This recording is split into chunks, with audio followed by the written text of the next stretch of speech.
sir, usapang real talk lang ulit tayo. Kung ang isang Pinoy, isang Pilipino naglalakad ng business permit, wag nyo naman pong pahihirapan. Kasi yung taong nag-business o beginner pa lang siya sa negosyo, willing magbayad ng tax yan. Kaya po sir, wag nyo na po naman pahirapan yung mga kumukuha ng mga business permit. Para rin naman sa ekonomiya ng Pilipinas natin to. So yun lang po. Nawa aprobahan nyo, kaya nga po nagninegosyo kahit maliit na negosyo, di ba po mga sir? So yan lang po, dapat pare-pareho tayo magtulungan mga kapwa Pilipino, di ba? So sa mga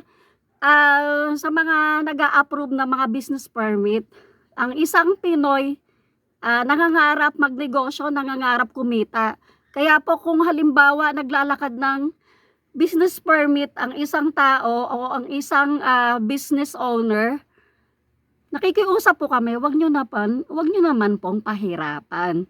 I-approve nyo naman po ng agad-agaran mga sir, hindi yung aabuti na ng siyam-siyam bago nyo pa aprubahan ng papers hanggang sa mag-penalty ang business owner. Wag ganun sir.